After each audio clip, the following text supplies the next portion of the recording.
Without further delay, I'll introduce our two speakers for today.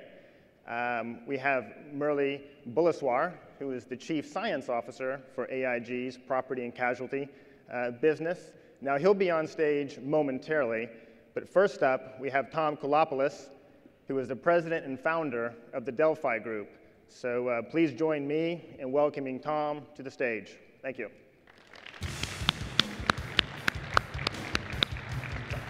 Thank you. Good morning, Accord Loma. Oh my goodness. Good morning, Accord Loma. Much better. Fantastic setup this morning for a lot of the things that we're going to talk about. But I've got a question for you before I even begin. How many of you at the age of 12 said to yourselves, I want to grow up and I want to be an insurance industry professional? Raise your hands. Come on. No one? Not one of you? What did y'all want to be at 12 years old? What did you want to be? No, you're a fireman. It's kind of related, right? They're sort of close. Anyone else? What was that? Rich. You wanted to be rich. Yeah, okay. How's that working out? I wanted to be an astronaut. I wanted to be an astronaut. It's my one big regret in life is that I haven't gone into orbit yet. But I'm not done. I'm not done. It might happen. Did any of you want to be engineers? That was my path to being an astronaut. Anyone want to be an engineer? Not really, no one. I wanted to be a civil engineer. My dad was a big-time engineer, worked on the early computers back. I come from Boston. He worked for Honeywell and for DEC. He used to bring home these big portable disk drives. They were called Winchester disk drives. They're about yay big, and they were portable because you could actually put them in the trunk of your car and drive off with them. This was big data, right? This was real big data, long before the big data we talk about today. But I wanted to be a civil engineer. And my dad was so disappointed. I got my acceptance letter. I remember it so clearly. My daughter was not going to the same school that my dad went to, and my acceptance letter was to his alma mater, so I just wanted to rub it in his face. I said, Dad, look at this. I got accepted to your alma mater. I'm going to be an engineer. He said, great. That's awesome, Tom. So computers. And I said, no, not computers, not me. I'm not going to do that little, stuff. I'm going to do big stuff. He said, like what? I said, well, I'm going to build a bridge, a big bridge. And he said, really, a bridge? That's great, Tom. It would be a beautiful bridge. I just wouldn't want to cross it. God's honest truth, God's honest truth. So off I went to engineering school, and I want to share this with you because what Murli and I want to do today is we want to change the lens that you use to look at your industry. And in many ways, to look at the way the world itself is changing, the context of accelerating exponential, as Greg said brilliantly, exponential change and what that means. But the lens we have is not a lens of exponential change. So off I went to engineering school, and one of the first days of orientation, the dean of the school got up.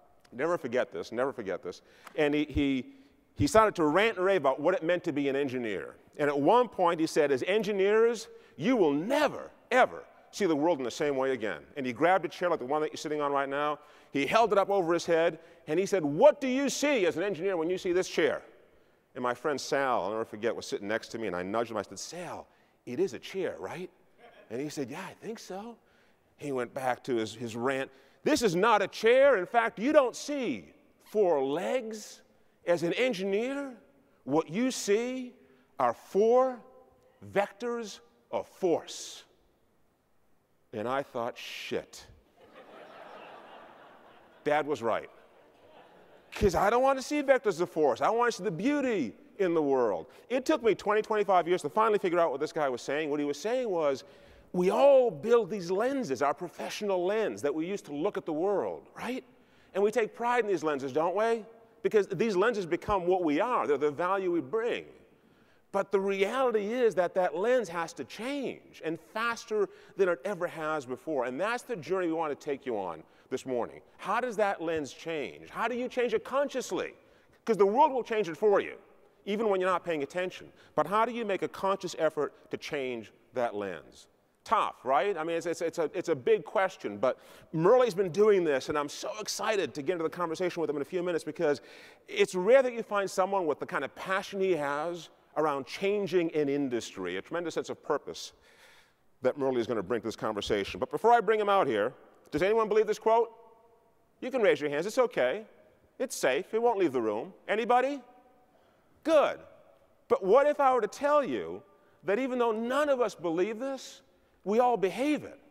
We behave as though all the great stuff has already been invented. Because who invented it? We did. Of course it's got to be the best stuff ever.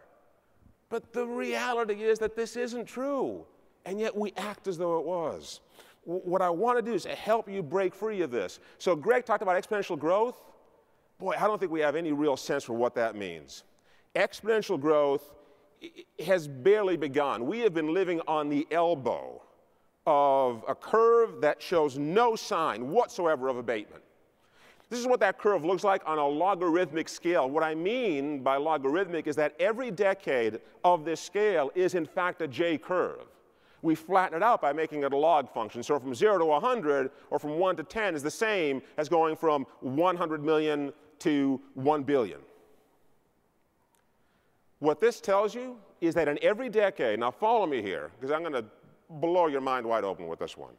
We did some research at Delphi Group a while back. We wanted to pull all this data together in one chart and really kind of project out the growth of computing. In every decade since 1960, the number of computing devices has grown by 1 order of magnitude. That shows no signs of abatement. In fact, as we stand here today, there are more computing devices on the planet than there are human beings.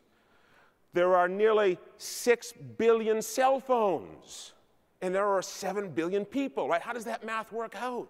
Think about it. But let's roll the clock forward. If we go to 2100, which sounds like a long time away, but wait and see what happens. By 2100, that trajectory will create 10 to the 21st computing devices. To give that some perspective, 10 to the 21st, there are 10 to the 24th stars in the known universe, but let me give you a better analogy. That is 100 times as many grains of sand as there are on all the beaches of the world. 100 times as many grains of sand as there are on all the beaches of the world. How is it possible to have that many computing devices? Because these devices, these computers, are no longer invisible to us. Your automobile has 100 different sensors that it comes with. Individually, based on our research, you have about 243 sensors that you interact with daily, on a daily basis as an individual. In your home, in your car, on your person. Wearable technology, soon implantable technology. All of this is part of this mesh, this fabric of the world. What do you do with all of that data? Incomprehensible, isn't it? But it's not just about technology. It's also a human issue. If I look at the world's population pyramid from 1950 going forward, look at what happens. We go from a perfect pyramid shape to a bit of a dome shape, which is what we've been living in for the past couple of decades. Each of these bands is a 4-year band from birth up through the top age of 100. What's happening? We talked about life insurance and retirement. By 2100, we will have what we call a skyscraper. It's a silo. Every age band from 0 through 4 through 60 through 64 will be within 1 percentage point of each other age band. This is a global phenomenon. It's not limited to any single geography. By 2020, this will be the case in the US from 0 through 4 through 60 through 64. We will be within 2 percentage points of every other age band. What does that mean to social programs? What does that mean to the way we connect, to the kinds of communities? And every one of these people will be educated. They'll all be consumers. Is that a different world? It's technological change, it's human change. What we want to try to get to is how is the behavior ultimately going to change? And that behavioral thing, man, it's tough. What is she doing? Tell me what she's doing. Right, to her, a magazine is a defective iPod, right? I'm touching it, and here's, I love this, right? The last frame, someone just noticed this in the front row. The last frame, what a brilliant child. She's pushing her finger into her thigh, the deduction being, the finger is not broken. It must be the magazine. These kids expect every object to have personality, to have behavior, to interact with them. That is their expectation. Forget the millennials, forget Gen X, Gen Y. Think Gen Z, because in Gen Z, you're not born into it. It's a set of behaviors. And if you want to be Gen Z, guess what, Greg? You can be Gen Z. I can be Gen Z. We can all be Gen Z. Some of us, by the way, we don't want to be Gen Z. I get it. I understand. And we'll be left behind. That's okay. You may want to retire that insular Tahiti. That's fine. That's cool. But if you want to stay engaged, you will be part of Gen Z. It's a promise. I can't predict much, but this much I can predict. Here's how tough it is to predict anything, though. I want you to think back to these commercials. These were the AT&T You Will commercials. You remember these? These aired, I'm not going to tell you when, because I want you to guess when. And they predicted GPS. They predicted tablet computing. They call it faxing from the beach, right? The terminology was wrong. They used the words of the present to describe the future, which never quite works, but they had it all. Electronic medical records. When you look at this, it is incredible the degree to which AT&T understood the future. Teleconferencing, webinars, in fact, even Netflix. Does this look prescient? How could you understand the future that well? We thought this was sort of the George Jetson view of the future. What year was this? Someone yelled out. What year did AT&T air these ads?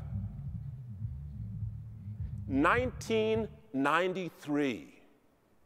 Not that long ago. Here's the kicker, though. AT&T in 1993 knew exactly what 2013 and 2014 would look like, and yet they didn't bring a single one of these products to market. Not one. Come on, help me out here. How can you see the future that clearly and not do anything about it?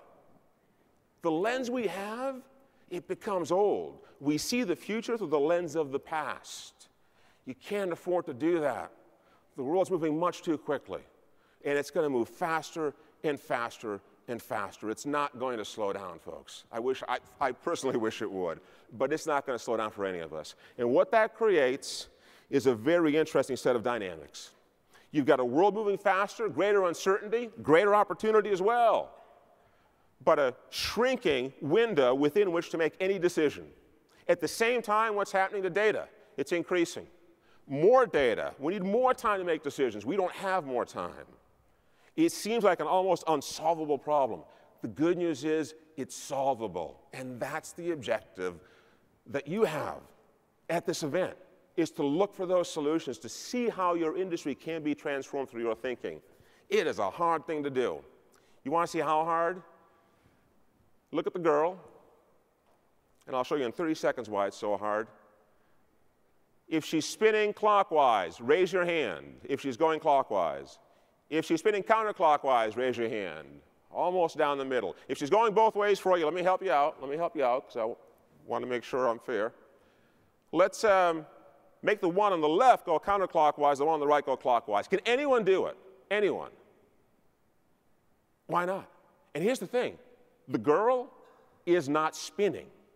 There is no inherent spin to this image. It is a silhouette. It looks the same from the back as it does from the front. If you look at my arms, you know the right arm's in front of the left arm. Why? Because you see it in 3D. If all you saw was a silhouette, you wouldn't know which arm's in front of the other arm. She is not spinning.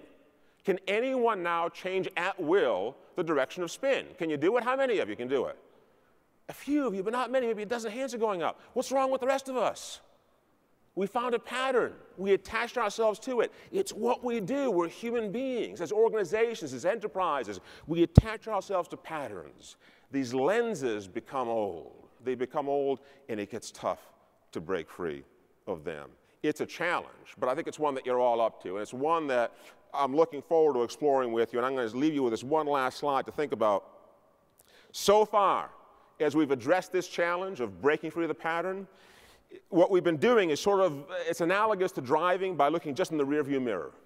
That's what business intelligence and business analytics has been all about up until now. We use the data of the past to predict the future. The faster the future moves, the harder it is, and at some point, that model just doesn't work anymore. So what do? We create real-time analytics. Call that your instrument panel, right? Your dashboard. And we use that to help us navigate. But what are we missing? If you're driving a car, you don't drive a car using the rearview mirror and the dashboard. What do you have in front of you? A windshield. And that's the era we're moving into. None of us has the option, not just to think in the past, but we don't have the option to even think in the present. We have to be able to see beyond the next bend. It's an enormous challenge. It is one that I think for all of us is going to be an incredibly exciting one to navigate, but it's also going to be very, very disruptive. Very disruptive. Most of you, Greg talked about retirement, and Jeff did too, I think. most of you are probably not going to retire. In our most recent study that we did, 600 professionals, would you believe 40% across all demographics said, I am never going to retire. In the 42 and up demographic, it was 29%. 29%. I'm never going to retire. So here's what's going to happen. Work life expectancy is going up, as is life expectancy. So what you see here is life expectancy going up over time. By 2100, guess what's going to happen? Work life expectancy will exceed life expectancy. You know what that means? Yeah, you'll be working after you're dead. Okay? You need a guide. We all need a guide to help us understand this. And to do that, I'm going to ask Murli to join me in just a minute, but a little more on him. I've spoken to Murli now a number of times. Fascinating individual, both because of his personal background as well as his professional background. What I find most interesting about what he does is that he has a deep-rooted passion for changing the industry and looking at the world in a different way, a way that is much more agile, much more radical, and frankly, I think you'll find extremely disruptive to our points of view. Embrace it, because being the chief science officer is about much more than just science. It is about creating an agility to how we look at the world that will allow us to survive the future as well as build and thrive in it. So with that, Murli Bhuleswar, join us please on stage. Join me in welcoming Murli to the stage as well.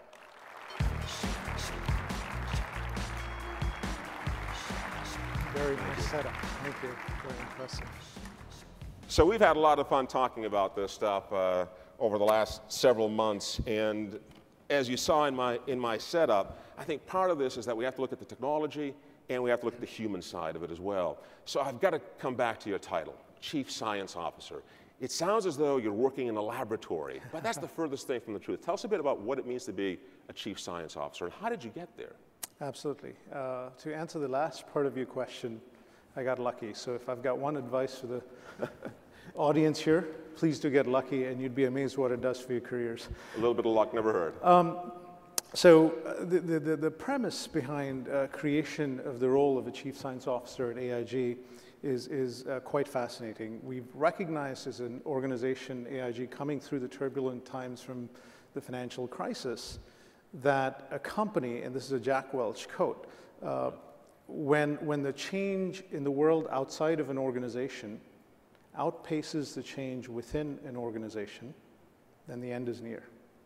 That's a pretty hard-hitting It's quote. a matter of time. Right. And so the vision behind the creation of the science team was that as the world around us changes exponentially, as we've heard, I believe that the winners are going to win big, but they'll be removed from their perches faster.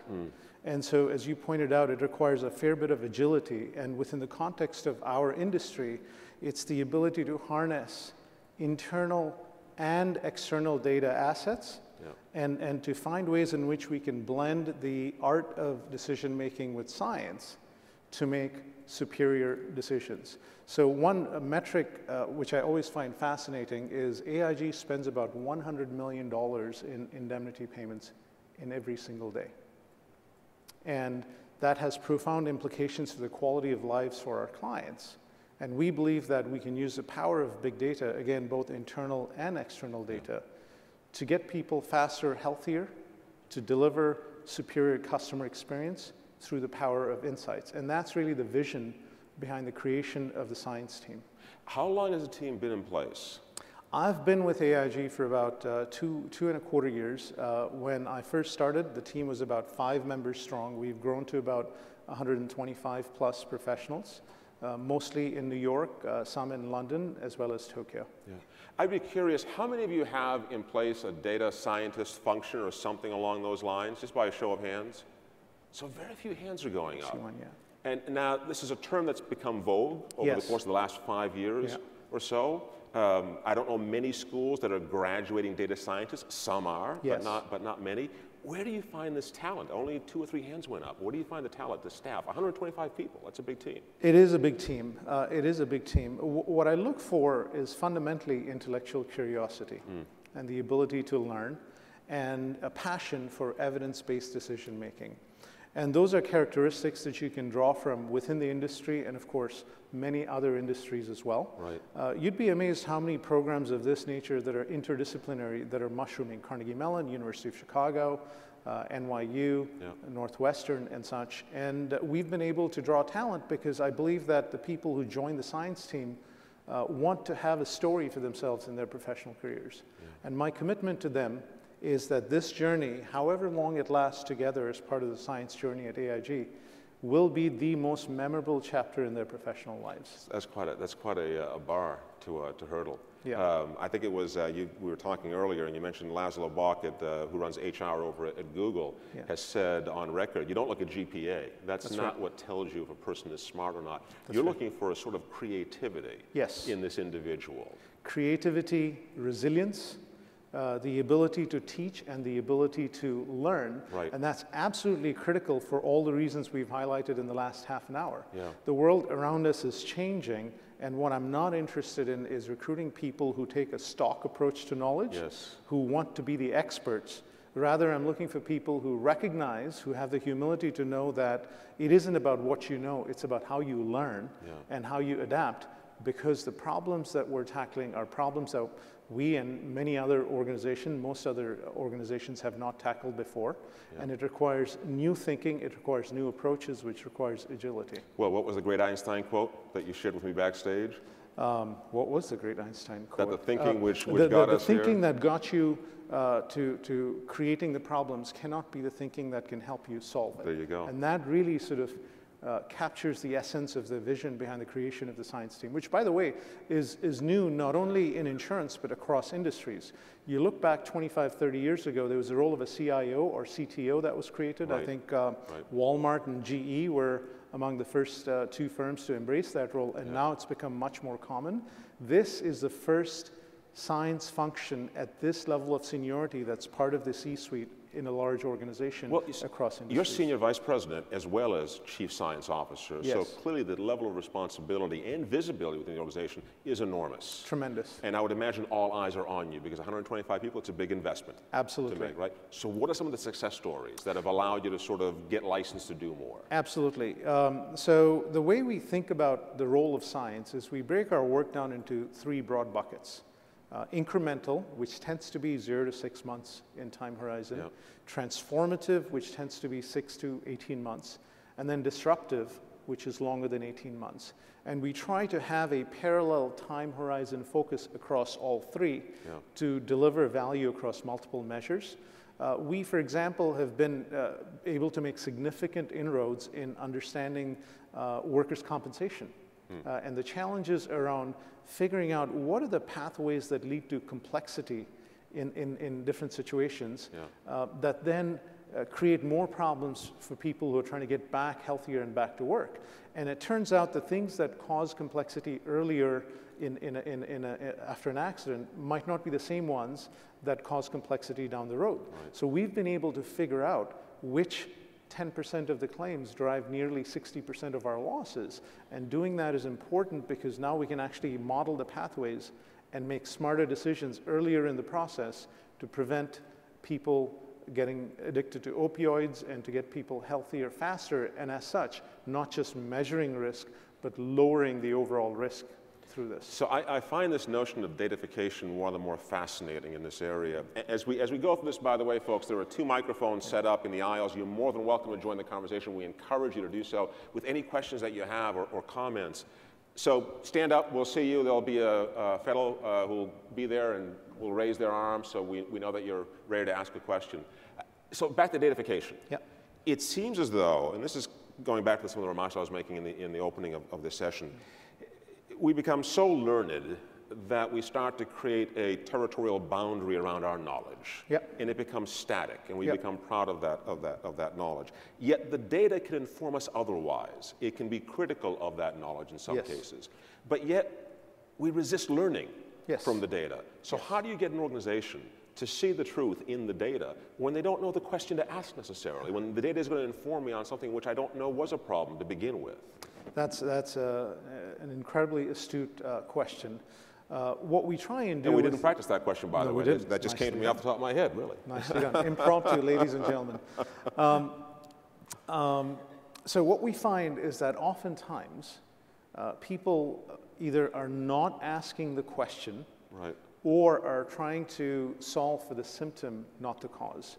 So the amount of time that the science team spends in figuring out what's the right question to ask, that problem solving, the structured thinking, conceptual thinking skills is significant. We find that if we don't do that appropriately up front, then what you have downstream is actually less effective.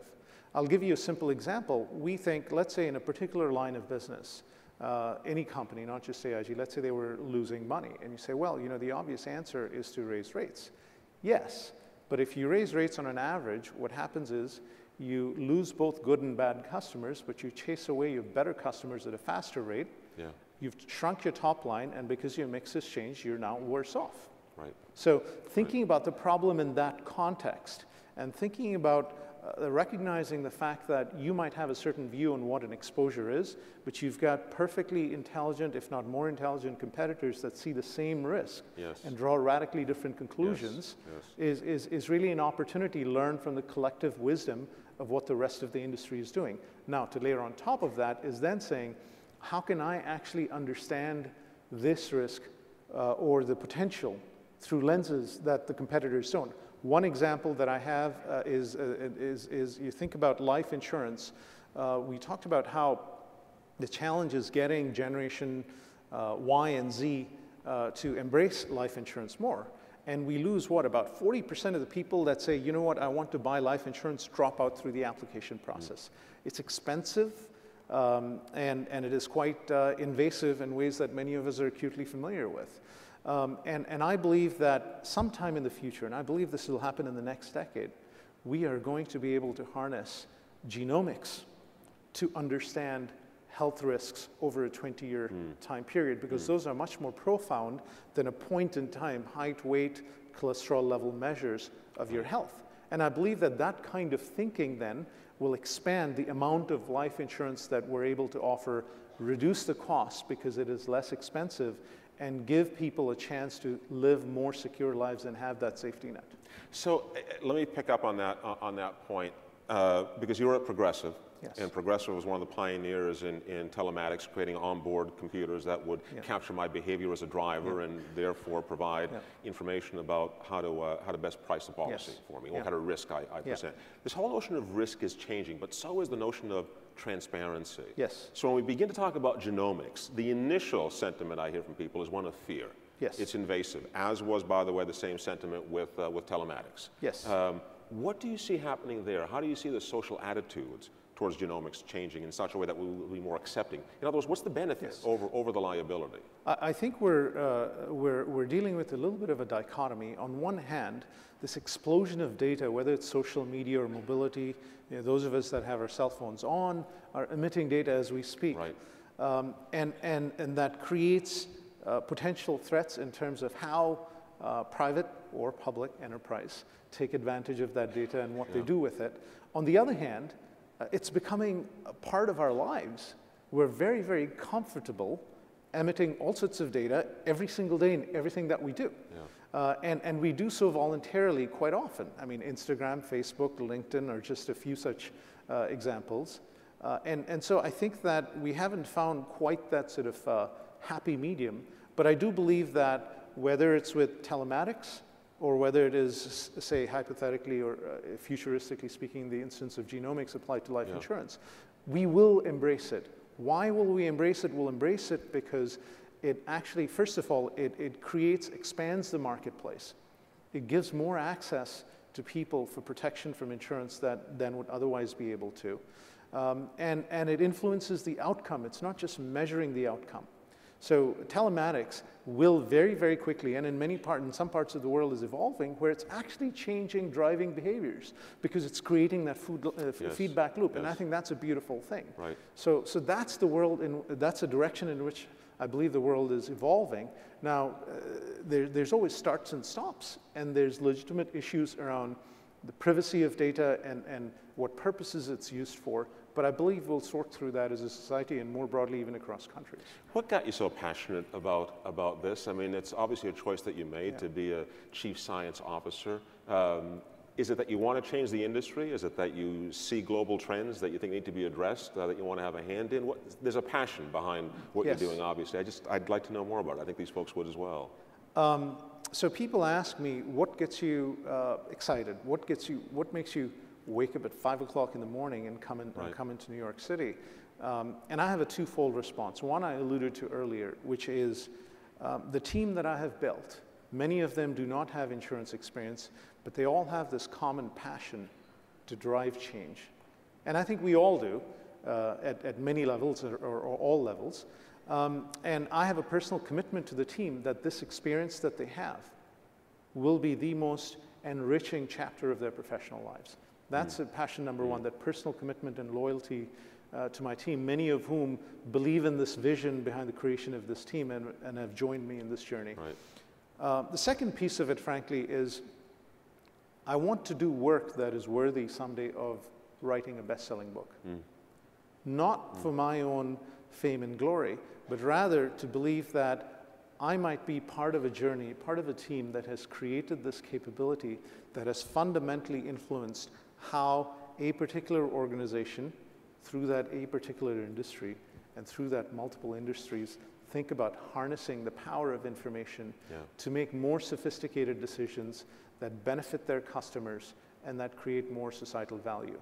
And if you were to ask me, what's your ultimate true north beyond that? Someday I believe that this application, this skill set, this type of thinking can profoundly and fundamentally influence the healthcare space. That is something that our country is grappling with in a big way. It is, in many ways, debilitating to our federal budget deficit. And I believe bringing this skill set can profoundly influence where we spend money, how we spend money, get people healthier, be proactive about managing health, and reduce the overall costs and improve the overall health across our entire population. There's an incredible sense of purpose and mission behind that I think excites all of us as we listen to you. I think in another light, what you're doing is really training the data scientists that will end up at many of these organizations in the same position that you're in right now. Absolutely. Because this is something which we're building from the ground floor up. This is a clean sheet of paper. Which makes it exciting, but also enormously challenging. So you talked about outcomes. For so long, we've been talking about output. Right? Data has output. Describe to me what you mean by outcome as opposed to output. Because I think this is a bit of a paradigm shift that we have to understand and appreciate if we're actually going to apply the concept. So I don't, frankly, think of myself as a data person.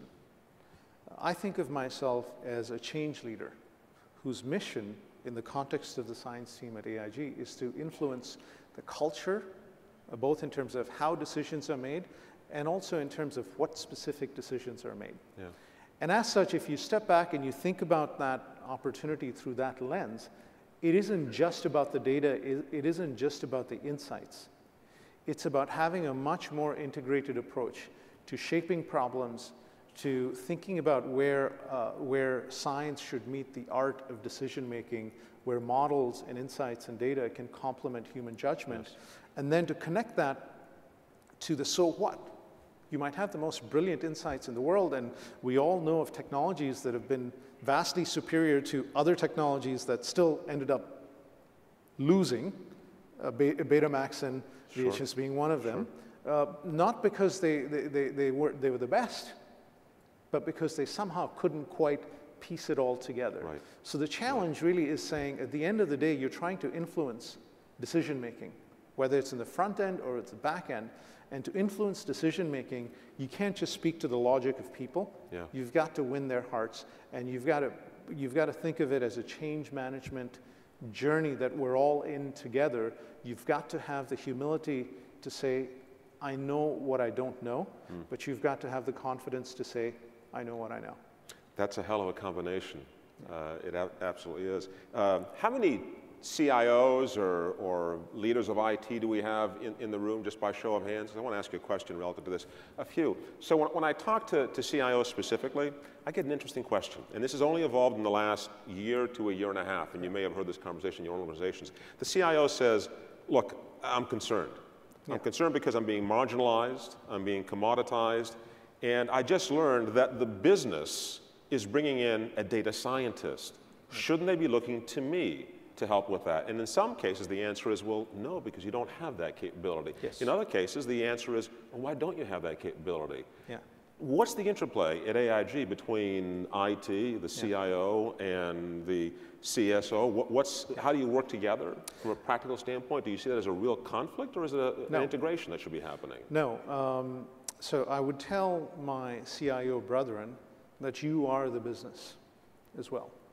And that is a non-trivial comment because it's a fundamental shift in how you think about your role in the organization. Right. The role of the IT function is to be the purveyor of technology, to be that catalyst to bring the perspective and knowledge and context around how technology can be transformative to their respective organizations. Yes. My role is to bring a similar thought process from the angle of data and insights and evidence-based decision making. Right. So it's a mindset shift, and so I don't see that as competitive in any form or fashion. That's not to say that when you do introduce a new function, there's always a variety of functions, not just the IT function, that has questions about why and how and such. Yep.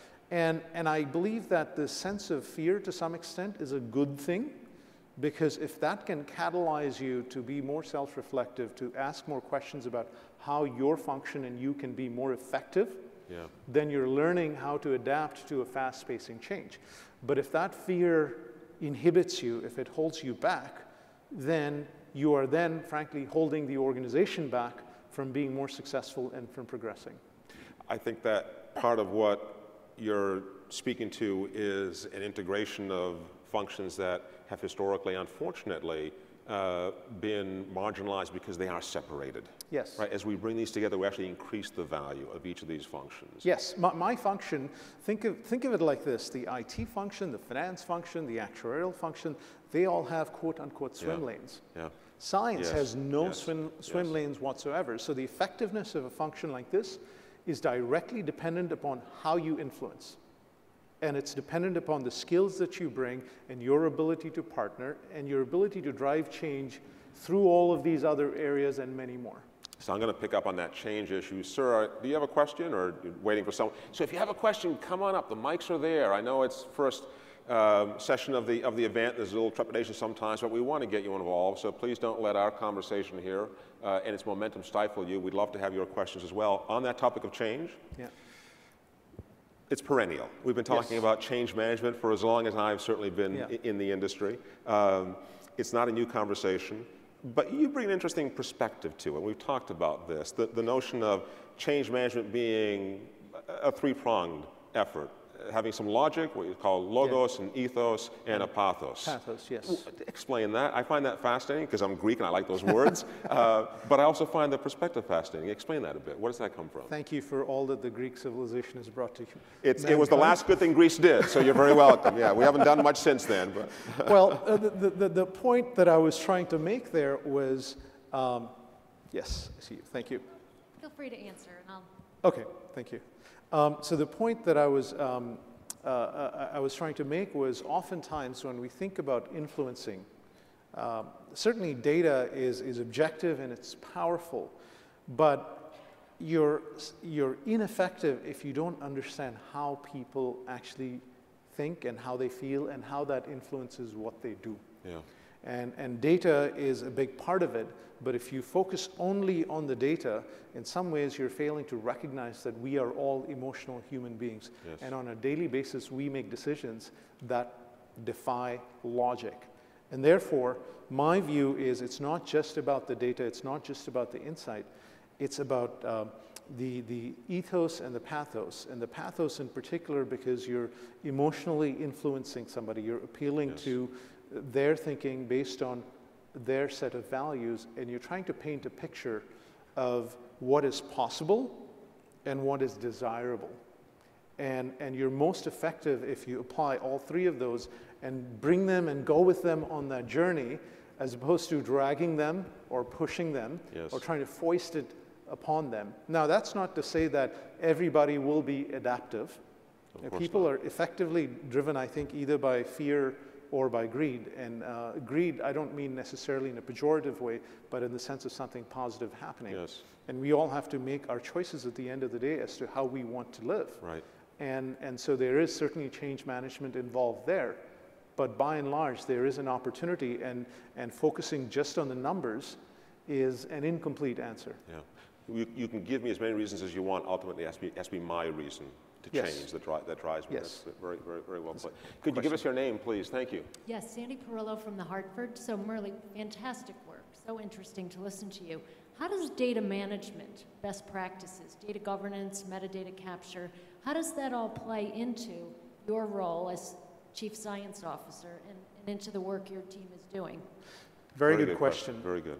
So as it turns out, innovation or creating something new is a pretty messy process. And what we found is that the hunger that my team has for granular data has heretofore never been created or satiated by the organization. And so our view is pretty simple. Our view is, look, we're perfectly fine with 95% or so accuracy, and sometimes even less than that, perhaps even 90 or less. What we want to do is we want to make sure that perfection is not the enemy of good.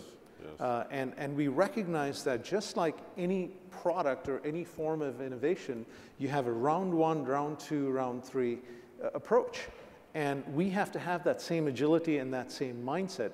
And so as such, we shy away from, we don't actually worry about how perfect the data is. And we've also recognized that given our appetite for data, we have to be much, much more creative in how we partner with our IT function, or frankly, how we often lead the way in terms of what our needs are. For example, we've literally gone into adjuster nodes and done natural language processing, done text mining to create data for fraud, subrogation, and to model other forms of risk and such. So it requires that entrepreneurial creativity, it requires that agility, it requires that ability to say, I'm not going to let the status quo, as daunting as it might seem, prevent me from progressing. It may not be the perfect solution, but boy, it's a big step change from where we are today. So I showed the spinning girl at one point, which you saw from backstage, Yes. Obviously. Were you able to make her go back and forth? I figured out the power of lateral inversion, seeing it from back there. For the longest time, I was wondering why in the slides here, people were shaking hands with their left hands. And then I realized, you're behind the stage, so that's really explaining it all. So I guess I have a long way to go to learn to be more of a data scientist or scientist in general. Perhaps we all do. But as she was spinning and as folks were getting stuck in the pattern, it reminded me of another one of these issues that I think it casts such a shadow over agility at the end of the day. AIG is a big company. Yes. What you're talking about, some would consider heresy. Yes. Because of the scale. Yes. And it's not because people maliciously don't want to change. It's that because of scale, they often cannot Yes. change. It's difficult. A lot of these companies are big companies. Yeah. How do you overcome that inertia of scale and be entrepreneurial? It's easy to say, but I'm sure it's much more harder to. Is Yes. it leadership? What's the chemistry? What's the magic sauce that makes that work? The beauty of having a big enough organization is that you can pick the areas where you're going to get your wins early on. And so it's much like adoption of any technology or any new innovation. You have your early adopters, and if you can convince them and prove to them that this is a terrific idea, then they become your messengers. Yeah. And then pretty soon a wave becomes a tsunami that is unstoppable. So the key is, I think, recognizing that you're not going to be able to influence the entire organization in one fell swoop. Yes. Almost regardless of how big your organization is. The key is to build off of your early successes, and the key is to continuously learn from mistakes that you make and course correct and fine tune so that you're adapting to new information that you might not have had the day before, the month before, the quarter before. Which also means that leadership has to allow you to make mistakes, has to give you the license to experiment a little Yes. bit as well, right? Yes, I mean, fail fast Yes. and fail more intelligently, but just also make sure you've got a few wins with every failure. A little bit of a track record of success goes a long way. Yes. Yes, sir. Thank you. Hi, Ken Lebo with Genworth. My question's around around social media. Yeah. How much or what percentage of social media is playing a role in some of your decision making or integrating your projects, et cetera? Yeah, very good, very good. What about that? Excellent Talk about a question. disruptor, right? I mean, that's a huge disruptor. Very bluntly, there's a time dimension to the question that you asked about social media as well. And a vast majority of the effort that my team has focused has really been on the claim side. We've done a ton of work, don't get me wrong, on the consumer and commercial side, on the underwriting and sales and marketing. We have actually harnessed social media on the claim side. For instance, if somebody claims to have a broken back and they're posting pictures of themselves going sword fishing on Facebook, that kind of tells you something there. So we do a fair bit of web scraping to sort of abstract from your question more broadly. And the reason we think that is important is the data, as rich and wide as the data is within the quote-unquote walls of AIG, it's quite context relevant, but it is also biased. External data is less context relevant, but it is also less biased. So we always ask the question, once we've structured the problem that we're trying to tackle, we ask the question, how can external data sources augment our own internal understanding of a particular behavior? And sometimes that could be social media, at other times it's a host of other sources as well. Thank you, Ken. Appreciate that. So I'm going to put you on the spot. I mean, it's very inspirational to listen to you talk. You have great passion, as we've said. But there are failures here. Yes. And I think we'd all like to know some of the darker moments that you've had over the last 2.5 years as you've built this practice. What were some of the points of failure where you did, in fact, have to sit down and take a hard look at what you're doing and adjust your trajectory a bit? Yeah. The first thing you have to have is you cannot think of failure as permanent. You have to think of it as temporal at a point in time. And you have to ask yourself, well, I am going to bounce back. It's not a question of if. It's a question of how. And the second thing that you do is when you're trying to build from ground up a function such as this, is you make sure that you go on a full charm offensive. Full charm offensive. Yes, I wanna make sure that you buy yourself political capital because of the vision and because of your courage of conviction to give yourself some room to falter, because it's not a question of if you'll falter, it's a question of when you'll falter. For example, when I first built the team, I had not fully appreciated how critical it was for me to hire senior members in my staff. I thought that I could hire mid-career individuals and they could function both in the pure data science capability as well as the stakeholder engagement piece of it. And I realized that since they were working with the senior-most executives, they did not quite have the gravitas or the conceptual thinking skills to expand the aperture of the lens through which senior executives see the world. And you cannot influence change unless you're able to get people, the senior-most executives, to live in a world of more possibilities than they might have otherwise imagined. So then you end up course correcting for that. The second thing was making sure that you're focusing on a vital few problems as opposed to doing work that isn't as thoughtful, structured, and top-down driven.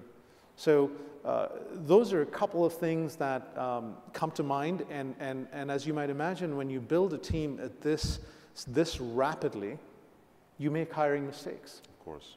And the key is to recognize those hiring mistakes, and the course correction is perhaps there's a fit for them in different parts of the organization, or perhaps there's not a fit for them within the organization. And make that decision, make it swiftly, but make it in a way that engenders trust and is transparent, and acknowledge the fact that it is as much your mistake, and make sure that you give them enough of a cushion to get back up to do the things that they want to. And one of the highlights of my year last year was in December when I actually got a box of chocolates with a holiday card from an individual whom I had to make the hard decision of exiting from my team and from the organization. Wow. And I feel very... Did you eat these chocolates? I did. It's beautiful. I fed him to the dog first and just made sure. But it's a test. To me, it was very powerful because I realized, boy, you know what? As painful as the decision was for him and for me, we must have done something right in terms of the process. Questions in the audience? Yes, please. Great presentation. And I was curious, you talked about genomics and all this interesting metadata, and how often as a scientist do you see really interesting correlations or things, and then you look at the regulations, you look at what's practical, and you think, man, that would really transform the underwriting, but we'll never be able to do it. Yeah, that's a great, and your name, sir?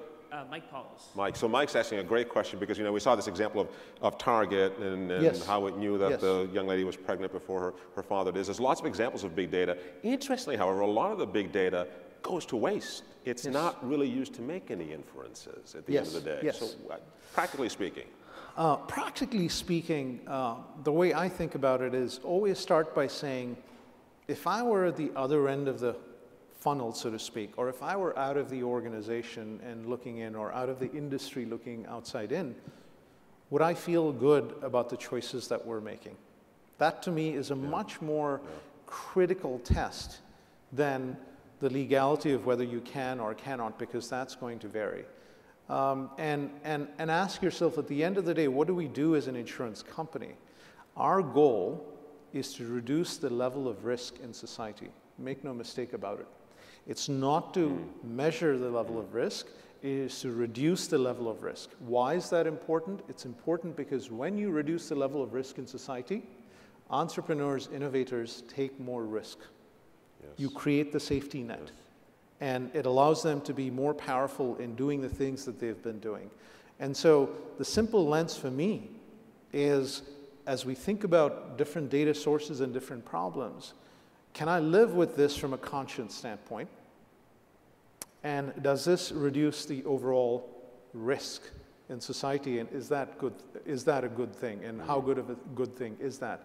Because there's huge public policy implications to what we do as an industry.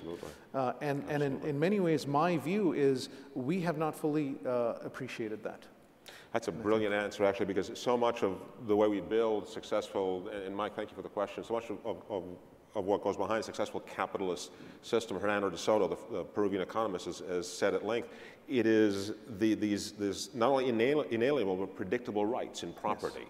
Risk is reduced, therefore, a capitalist society that progresses because it has that certainty, that bedrock of certainty. Yes. It's a brilliant observation that by reducing risk, you actually accelerate an economy, increase innovation. That's absolutely right. So I see that the not-so-subtle screens are saying, please wrap up. Can I wrap you up with one? We've got a few minutes. Can I wrap you up with what? So the series of terms here that have come up in our conversations, and I'd like you to give me a glimpse of each of these personally, how you feel they fit into what these organizations should be doing to create, if not a function along the lines of data science, at least to move in that direction. So the first is courage of conviction. Why does that play a role?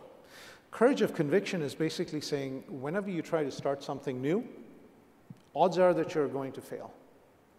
As you define it, or as most people might narrowly define failure and success, the odds are always stacked against you. What you've got to ask yourself is, how much belief do you have in your vision for a particular situation or a particular organization or industry, and yet have the ability to course correct and learn and listen, but not become a slave to people's pessimism. So on that point, optimism, what role does that play? You can make the world a better place if you can believe that, and you can create who you want to be by self-reflecting, and as you do that, others see you that way, and you start having the influence that you desire to have. Resilience. Resilience goes back to the first one, which is you're going to fail often, but don't think of it as a permanent failure. Be able to bounce back. That's what great leaders do. That's what great entrepreneurs do. Don't let the naysayers sort of shape whether you can or cannot. And always ask yourself why not as opposed to just why. Humility and learning, two sides of a coin. Be doggone confident in what you bring, but also try to shrink your world of unknown unknowns by saying, you know what, the way you're going to be successful, the way you're going to influence change is by partnering with others, by understanding their perspectives, and hopefully by appreciating the fact that they can oftentimes complement what you bring. Empathy. Empathy is going back to the idea of pathos, which is if you're going to drive change, it's not just all in the numbers. You have to influence the hearts, not just the minds. If you are to do that, then you have to understand what makes people tick, and you have to address those emotional issues head on. If not, you're only working with one slice of their thought process. And the last one, and perhaps one of the most important, if not the most important, creativity. Creativity. Learn from those around you and ask yourself, how is the world changing? Be open-minded. And always remember that any particular problem that you might see, if you bring 10 different people into the room, they're going to come at it from 10 different angles. So ask yourself, how might other equally smart people try to skin the same cat through a different lens than you might? And challenge yourself to recognize that your approach is a approach, it's not the approach. Murli, brilliant presentation, very inspirational. The work you're doing is so profoundly important for the entire industry. Thank you so much for joining us. Thank you. Thank you. Thank you. Well done. Well done. Please give another round of applause to Tom Kalopoulos and Murli Buluswar. And welcome back to the stage, Gregory A. Macias and Jeff Hasty. Congratulations. Good job. See, I told you. Good job. Have a great day on behalf of Jeff and myself. Yep. Thank you. Enjoy the meeting.